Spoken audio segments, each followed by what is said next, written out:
Festival Atmosphère, du cinéma pour rêver le 21e siècle. Projections, débats, animations et expériences digitales, parrainées par Michel Spiro et Pierre Richard, du 9 au 14 octobre 2018. Est-ce que vous avez reconnu Emmaüs, hein? Oui, ah bah oui, bien sûr, j'ai reconnu les... Vous connaissez Pau? Non, j'ai jamais été jusqu'à Pau, mais je connais beaucoup de communautés en France, bien sûr. Mais c'est vrai que c'est les compagnons. Enfin, quand on retrouve les compagnons, c'est ça qui est le lien à Emmaüs. Il n'y a pas de problème. C'est ça qui est le plus fort, c'est le lien. Bah, c'est Emmaüs. Vous savez comment ça a commencé? Parce qu'il y a une petite erreur dans le film. Il a été dit que l'abbé Pierre avait créé ça en 1954. C'est inexact. L'abbé Pierre a rencontré Georges, qui était un compagnon qui venait de tenter de se suicider, qui s'était raté. Et on l'appelle à son chevet, et il lui dit « Georges, si tu t'étais pas raté, on ne parlerait plus de toi, tu es donc libre. » Et à cette époque, 1949, il essayait de réconcilier les jeunes Français avec les jeunes Allemands. Il avait acheté une maison à Neuilly-Plaisance. Il la retapait comme il voulait, comme il pouvait, disons. Il y a des photos, d'ailleurs, on le voit sur le toit de la maison. Et son objectif, c'était de réconcilier les peuples allemands et français. Il s'est dit, il n'y a pas 25 solutions, il faut que je passe par les jeunes. Et donc, il les avait fait se rencontrer, mais ils se rencontraient le samedi et le dimanche seulement. Si bien que le reste du temps, la maison était vide. Et en 1949, juste après cette guerre mondiale, il y avait beaucoup de gens qui travaillaient, mais il n'avait pas où se loger. Donc il a logé de plus en plus de gens et il n'en pouvait plus. Et c'est à ce moment-là qu'il dit à Georges, et ça, si vous voulez bien retenir une seule chose d'Emmaüs, c'est ça. Et je vous expliquerai après. Georges, viens m'aider à aider. Viens m'aider à aider. Et Georges, il est enterré à Esteville, à côté de Rouen. L'abbé Pierre est à côté de lui depuis 2007. Georges, il est mort dans les années 1965-66. Et il a dit, si l'abbé m'avait dit autre chose que ça, je ne me serais pas raté la prochaine fois. Donc, Emmaüs, c'est ça. Et l'abbé Pierre le disait lui-même. Si un jour le mouvement Emmaüs disparaît de la planète, et qu'une personne qui va bien, qui est bien insérée dans la société, dit à quelqu'un qui est mal, qui ne va pas bien, qui est dans la misère, la pauvreté, ensemble, on va aider celui-là qui va encore plus mal que toi, Emmaüs renaît. Donc Emmaüs, ce n'est pas un mouvement, c'est un état d'esprit. Il m'arrive d'aller dans des écoles pour parler d'Emmaüs. Et je dis, mais vous pouvez, à l'intérieur de votre classe, supposez qu'il y a un copain qui vienne vous voir, il dit, oh, que je ne m'en sors pas, aide-moi, etc. Bien sûr, on peut, tu vas l'aider. Mais tu peux aussi lui dire, dis donc, t'as vu, toi, tu ne vas pas très bien, mais regarde celui-là, il va encore plus mal que toi. Alors, qu'est-ce qu'on peut faire ensemble ? Emmaüs, c'est ça. Ensemble, quelqu'un qui va bien avec quelqu'un qui ne va pas très bien. Ensemble, on en est d'autres. C'est fondamental à Emmaüs, ça. Et c'est ce qui fait la joie des compagnons. Ils sont radieux parce qu'ils retrouvent un sens à leur vie. Ils sont sur place dans la communauté.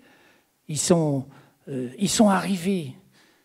Vous avez entendu à un moment donné, elle a dit au début, la personne qui arrive à une communauté d'Emmaüs, elle arrive, souvent elle était broyée. Donc elle ne sait pas où loger, elle ne sait pas manger. Elle arrive, elle est crevée. Alors on lui dit, entre, viens, repose-toi, mange, dors, habille-toi. Et puis quand tu seras mieux, quand tu seras reposé, eh bien viens et trouve un atelier, cherche un atelier où tu puisses à ce moment-là aider, travailler, pour en aider d'autres à sortir de la difficulté. Oui, Emmaüs, c'est ça. Enfin, moi, ça fait 53 ans que j'ai découvert ça dans les camps de jeunes d'Emmaüs en 1965. Et je ne dis pas que j'ai toujours été dans le mouvement. J'ai travaillé dans le mouvement plusieurs années. J'y suis encore maintenant à Château avec la communauté de Bougival. Mais ça nous habite tout le temps, ça.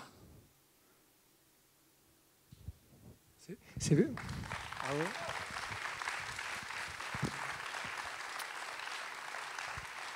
Merci Régis, merci, merci. C'est peut-être l'occasion de dire, tu parlais de Bougival, hein, donc certains d'entre eux connaissent sans doute la communauté de Bougival, mais si vous voulez aller vivre au plus proche, vous pouvez visiter ce qu'on voit là à Pau, puisqu'on ne va pas à Pau, on a juste à côté, donc à Bougival, Port-Marly-Bougival, sur l'île, la communauté de Bougival, où on peut aller acheter, comme on voit les gens qui vont acheter des meubles, des tas de choses qui sont faites, notamment par Madeleine et Régis qui font beaucoup de bénévolat. Donc voilà, c'est à côté, hein, c'est la communauté la plus proche et une des plus anciennes d'Emmaüs France. Oui, il y a ça. Il y a aussi une chose qui a été dite, c'est que c'est là où il y a le plus de monde. En fait, à Pau, c'est vrai qu'il y a beaucoup de monde, mais à Château, Bougival, Nanterre, il y a 135 compagnons et compagnes hein, qui travaillent. Donc ça fait beaucoup de monde. Mais je voulais ajouter une petite chose. Emmaüs, l'abbé Pierre, parce que l'abbé Pierre a fait énormément de choses, a ratissé dans beaucoup de domaines. À chaque fois qu'un gars arrivait qu'il avait un problème, l'abbé Pierre essayait de trouver une solution pour lui.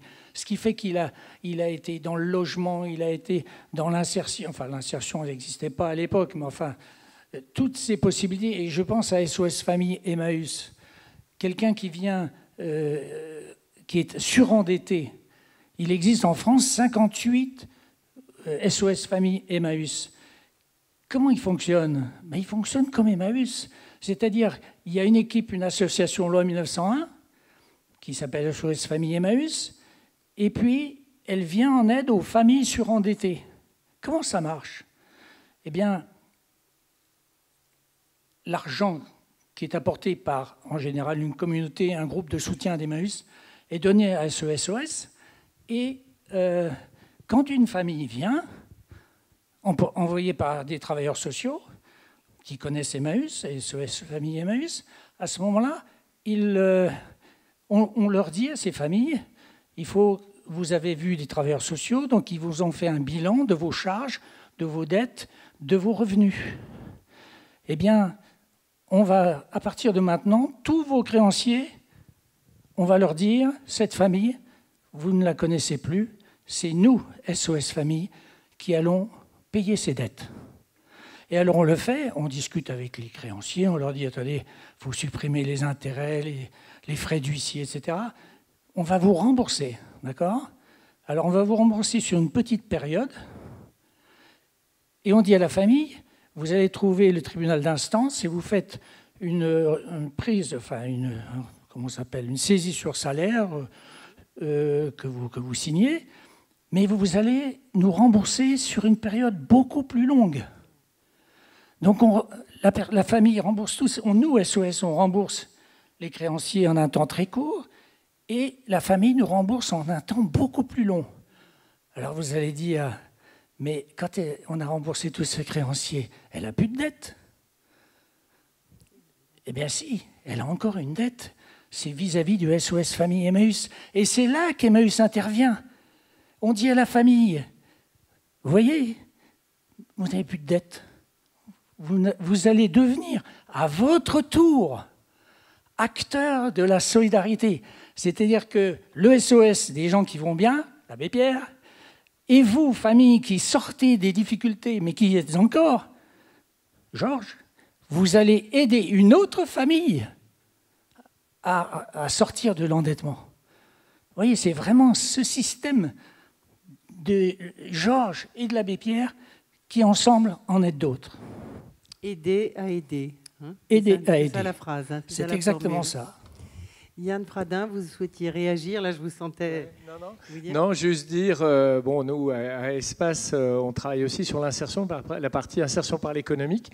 Donc, on a un chantier d'insertion qui entretient les espaces verts de Courbevoie, donc avec 8 salariés en insertion, donc, qui, au quotidien, entretiennent et travaillent avec la ville.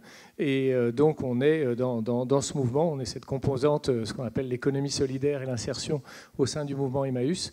Donc voilà, quoi, une association aussi qui est donc sur Courbevoie. Et alors juste peut-être, on pourrait dire que Courbevoie a une place assez particulière dans l'histoire d'Emmaüs, puisque l'an dernier, pour les 10 ans de l'anniversaire des 10 ans du décès de l'abbé Pierre, on a fait un hommage à l'abbé Pierre à Courbevoie, dans le cadre du festival Atmosphère. Donc, c'est à l'église Saint-Pierre-Saint-Paul de Courbevoie, l'église de la ville, la principale, où l'abbé Pierre est venu, donc on a rappelé tout ça l'an dernier, est venu, faisait des prêches toute la journée du dimanche, je crois, du samedi et du dimanche avant l'appel, et ensuite est allé, je crois, à la mairie, c'est ça, à la mairie de Courbevoie, avec d'autres, discuter de quoi faire dans cet hiver 54 où il y avait donc très froid, et le lundi matin est allé faire son appel à RTL, je crois, c'est ça, c'était RTL, Radio Luxembourg à l'époque, et donc tout ça s'est passé à Courbevoie. Il y a une plaque, si vous êtes devant Saint-Pierre-Saint-Paul, il y a une plaque sur le parvis, juste devant l'église, qui s'appelle le parvis de l'abbé Pierre, c'est pour ça, et qui rappelle cette histoire, donc c'est particulièrement agréable d'être dans ce lieu à Courbevoie qui a une histoire particulière par rapport à toute cette histoire et à ce projet qui est Emmaüs International aujourd'hui. Et vous, Yann, est-ce que vous reconnaissez Emmaüs, l'Emmaüs que vous connaissez à travers ce film? Oui, oui, tout à fait. Donc les compagnons qu'on rencontre dans les réunions, les salariés en insertion qui sont au niveau de l'association, qui ne sont pas des compagnons, puisque dans Emmaüs, il y a 3 branches. Il y a la branche des compagnons, des communautés, comme celle qu'on voit là, comme celle de Bougival. Il y a une branche qui sont les SOS Familles, donc les associations de soutien à l'hébergement, au logement social. Et puis il y a la branche Action sociale et logement. Et puis la branche donc, dans laquelle on aide insertion par l'activité économique, donc là où ce sont des personnes salariées qu'on accompagne, pareil, qui se mettent en mouvement, qui inventent. Nous, on est dans l'écologie, dans la nature, la gestion de la nature. Donc Espace, aujourd'hui, c'est 200 salariés depuis 25 ans, et dont 150 en insertion. Donc ils sont là entre quelques mois et 2 ans, voire 5 ans au sein de l'association. Certaines deviennent permanents, qui a ce mouvement. Certains qui ont besoin de trouver un deuxième moment dans la vie. Un certain nombre sont allés, notamment, je pense à Bordeaux, Limoges, dans des communautés d'Emmaüs, poursuivre leur vie. Et donc, c'est effectivement ce qui est important, je crois, c'est la question d'inventer, de trouver des solutions.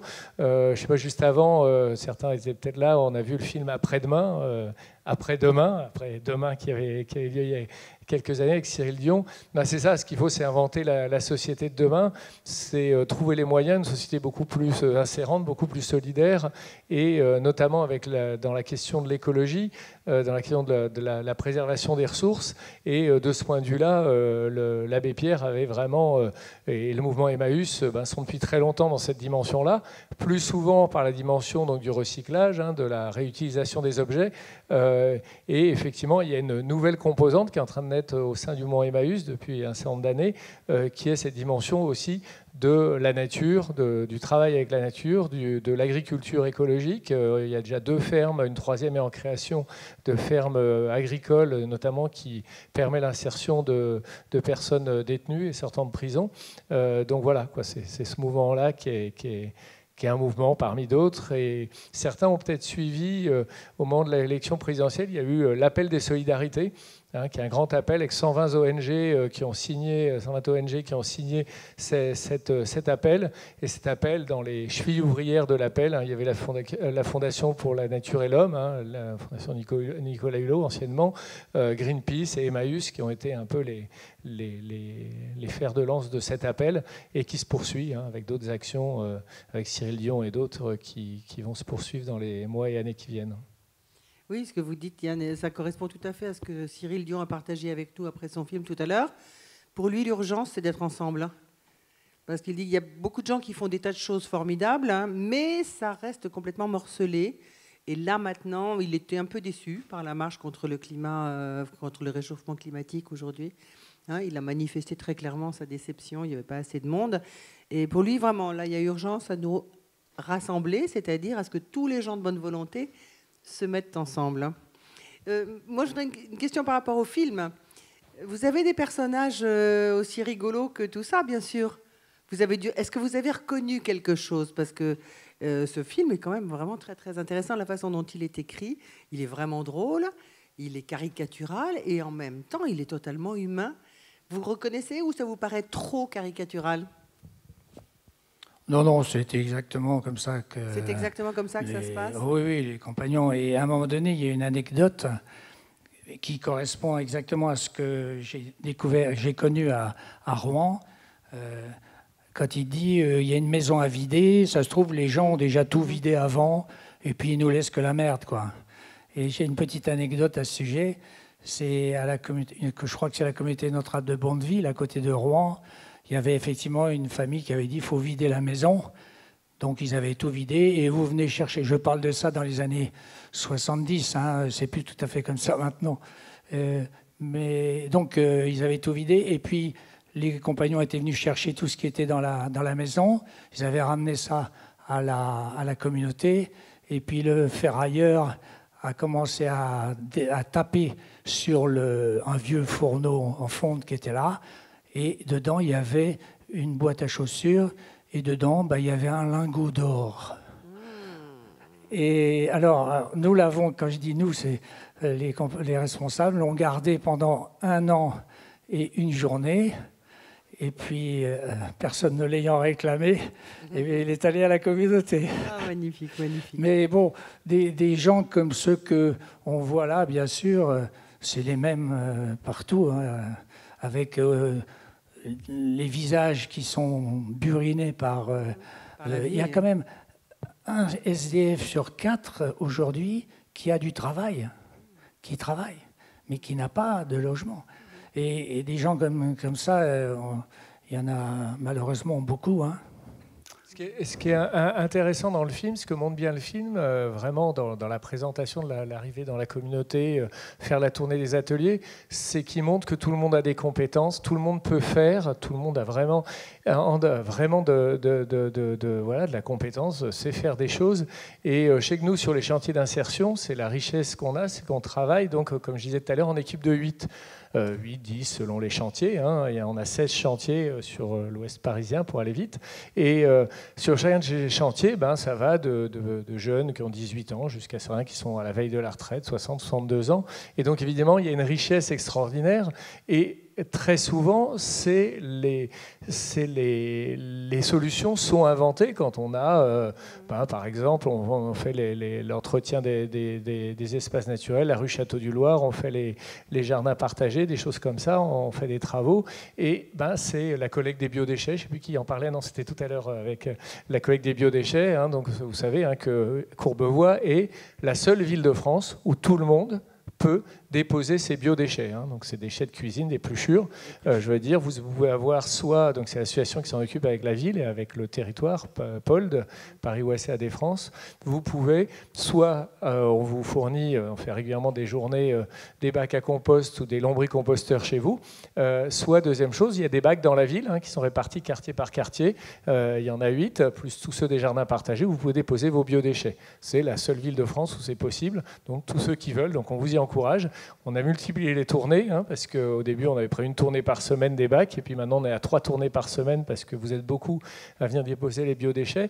Et dans tout ce travail-là, donc tout ça se fait en triporteur, donc on passe avec le triporteur, les équipes passent récupérer les biodéchets, les emmènent sur la plateforme de compostage à avenue de Château-du-Loir. Et tout ce travail-là, c'est chacun avec son initiative. Celui qui est plus branché bricolage va plus travailler sur sur fabriquer les bacs, un autre va plus être sur la réparation des vélos, du triporteur, etc., un autre sur les plantations. Et donc avec tout ça, il y a une richesse extraordinaire et qui s'invente. C'est-à-dire que très souvent, moi, je suis surpris de voir la qualité des choses qui sont faites et on découvre que il y a un ancien ébéniste dans l'équipe, il y a un ancien ferrailleur ou plombier donc qui sait bien travailler le métal, etc. Et donc on arrive à faire des choses superbes. Comme vous voyez, la communauté, c'est extraordinaire. Hein. Le paysage, c'est le plus bel éco-village de France, je crois. Exactement, on peut dire, exactement. Exactement. Nous avons des micros qui vont circuler, qui peuvent circuler. Vous levez la main si vous voulez intervenir, réagir à ce que vous avez vu, poser des questions. Je peux profiter de ce petit temps. Si parmi vous, il y a des gens qui ne savent pas trop quoi faire de leur temps, on manque un peu de bénévolat au niveau de la communauté d'Emmaüs de Bougival. Donc, n'hésitez pas à vous faire connaître. Découvrez d'abord sur le site de Par la exemple, d'Emmaüs. quelles compétences Bénévolat, de comme quoi les est-ce que vous avez compagnons, besoin? Dès qu'un compagnon arrive, on l'occupe là où il est le mieux. Un bénévole, on l'occupera là où il sera le plus à l'aise. Aucun problème. Non, ce que je veux dire, c'est pour donner envie. Quel genre de tâches Par exemple, Madeleine, mon épouse, elle fait des bijoux. Elle arrange des bijoux, elle les trie, etc. avec des copines à Château. Moi, je répare des lampes. Voilà. Et puis, il y en a qui font des vélos, il y en a d'autres qui font des meubles. Enfin bon, je crois que chacun, avec sa compétence, peut venir. On a vraiment besoin de bénévoles aujourd'hui. Et bénévolat, ça serait par exemple un jour par semaine Oui, en général, c'est ça. Tous les jours, oui. pendant 2 heures. Enfin, je ne Tout sais à pas fait. quel modèle est-ce que... Il n'y a pas de modèle, c'est chacun qui voit comment il peut être disponible. Et comment il peut venir donner un coup de main. Voilà. Viens m'aider à aider. Voilà, c'est ça. Et votre femme Madeleine, que je vois, bonjour Madeleine, et donc vous avez été mariée par l'abbé Pierre? Eh oui, on a eu cette grande chance. Extraordinaire, extraordinaire. Ben oui. Alors, sans nous parler de votre mariage, enfin de l'intimité de votre couple, mais racontez-nous. Vous avez combien de temps devant vous, là? Non, là, il est tard. L'abbé Pierre, racontez-nous, l'abbé Pierre. Pourquoi vous a-t-il marié? Parce que vous étiez très proche. Je connaissais depuis... Je l'ai rencontré en 1965, donc... Sinon, c'est une trop longue histoire. Je ne peux pas vous raconter ça maintenant, mais je suis prêt à vous en parler avec ceux qui veulent, éventuellement après, et éventuellement donner quelques coordonnées pour qu'on en parle. L'année prochaine, on organise une conférence sur l'abbé Pierre au prochain Festival Atmosphère. Vous voulez dire sur le mariage de Régis et Madeleine? Non. L'abbé Pierre disait une chose, Emmaüs, ce n'est pas ce que j'ai fait, c'est ce qui m'est arrivé. En parlant de lui-même. Et vous savez comment il avait été totémisé? Il était scout. Il avait été totémisé par ses copains castor méditatif. Ça veut tout dire. Ça lui va bien, un travailleur. Et en même temps, ce que je veux dire, c'est qu'il a passé 7 ans. Ah oui, je parle trop. Là, il y a peut-être quelqu'un qui veut poser une question. Ah oui, pardon. Vous prendrez la parole, Régis, ne vous inquiétez pas. Oui? Bonsoir. Oui. Oui. Ça marche, on vous entend. Bonsoir et merci à vous. J'aurais une petite question vraiment logistique. Les composteurs Avenue du Loir, où se trouvent-ils et comment fonctionne le passage du triporteur?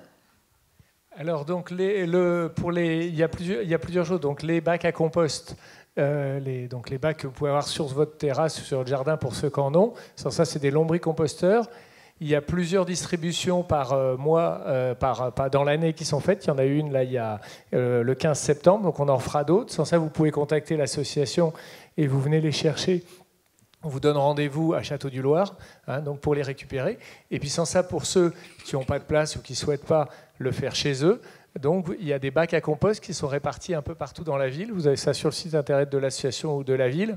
Et donc, avec les bacs, il y en a... des bacs à biodéchets. Oui, des bacs à biodéchets. Vous en avez un à l'angle de l'avenue de Château-du-Loir et de la rue Jean-Pierre Timbaud, par exemple, là, qui est juste à l'angle. Je ne sais pas si vous voyez, c'est un petit bac jaune, c'est marqué. Vous passez à n'importe quelle heure du jour et de la nuit, déposez vos biodéchets. En gros, tout ce qui est organique, voilà. Surtout les épluchures de légumes. Hein, pas de légumes, pas de viande. Trop de viande. Voilà, pas de viande, parce qu'après on a des fromage, soucis. Ni et fromage. Voilà, que tout ce qui est légumes, épluchures, les etc. fleurs. Et donc on en fait du compost qui alimente les parcs et jardins. Et vous savez sans doute que quand vous mettez ça dans un bac ordinaire, ça part à l'incinération. C'est-à-dire c'est catastrophique. Ça donc part on déjà brûle de l'eau. Il faut le transporter et on brûle de l'eau. Hein. C'est 80% d'eau, donc c'est une absurdité totale. Donc si on peut le laisser sur place, et ça enrichit, et on est dans le circuit court. Hein. Et plus que ça, c'est une façon de rendre à la nature ce qu'elle nous a donné. Enfin, de lui rendre, bien sûr qu'on en a. Les vers de terre adorent. Hein. Une autre personne, je ne vois pas très bien avec le projecteur. Non, j'ai l'impression que non. Juste une petite information peut-être. Certains ont peut-être vu, ou si vous ne l'avez pas vu, c'est un film à voir. C'est le film qui s'appelle, alors j'ai toujours du mal à le prononcer, Irinitza, qui est ça veut dire, c'est en basque. C'est un film sur l'histoire d'Alternativa. Je ne sais pas si vous connaissez ce mouvement qui est parti du Pays Basque, donc pas loin justement de Pau, et qui donc a fait le tour de France pour sensibiliser sur les alternatives. Et une bonne partie de ce film est tournée également à la communauté de Pau. Donc vous voyez aussi une partie de ces images. Donc si vous voulez continuer à connaître la communauté de Pau, vous pouvez voir ce film Irinitza qui passe essentiellement dans des salles, dans des festivals, etc. Mais très très régulièrement sur Paris, il passe au moins 2-3 fois par an. Sur Paris, la région parisienne. Donc voilà un autre film qui parle aussi de cette communauté, puisque la communauté de Pau a servi en grande partie de base logistique à toute cette aventure d'Alternativa. Bon, j'avoue que moi, j'aurais bien aimé vous entendre, vous, le public, parce que tout le monde, Régis et Yann connaissent bien sûr très bien les communautés Emmaüs, mais tout le monde ne connaît pas. Quel effet ça vous fait de les voir, de les découvrir, de découvrir leur vie? Parce qu'il y a une joie, il y a une vraie solidarité, etc. Enfin, je veux dire, par rapport au thème du festival de cette année, qui est « Rêvons le futur », créons nos rêves du futur, hein. Quel effet ça vous fait de voir ces gens qui sont souvent considérés comme les laissés pour compte de la société et de voir comment ils vivent et qu'ils sont très heureux et ils s'amusent vraiment bien? Non, pas de réaction? Moi, ça m'aurait intéressé d'entendre. Ce qu'on peut dire, hein, c'est que c'est des gens comme nous. Hein. Je veux dire, voilà, c'est des gens qui ont une vie, qui ont un passé, un futur, et ils sont là à un moment avec nous, entre nous. Ce qui est vraiment important dans le mouvement Emmaüs, c'est cette dimension du bénévolat, c'est-à-dire que, je veux dire, faire société, c'est tous ensemble. Ce n'est pas des endroits où il y a des personnes en difficulté et puis il y aurait des personnes non en difficulté. Qu'est-ce que veut dire la difficulté par ailleurs qui seraient ailleurs, etc. C'est vraiment un mouvement complet, global, où il y a des relations d'amitié qui se créent, des gens qui ont des moments un peu plus difficiles dans la vie. Et l'idée, c'est de lisser au maximum tout ça et faire que chacun trouve sa voie. Et donc, Emmaüs est là pour être le plus insérant possible. Mais souvent, moi je dis, souvent, aux salariés en insertion, aux agents d'environnement, éco-cantonniers qui travaillent chez nous, ils nous aident aussi tous collectivement à s'insérer dans une vraie vie, parce que la vraie vie, c'est quand même qu'on soit tous ensemble, solidaires, et à vivre, à construire, à essayer d'améliorer sans cesse la société dans laquelle on vit.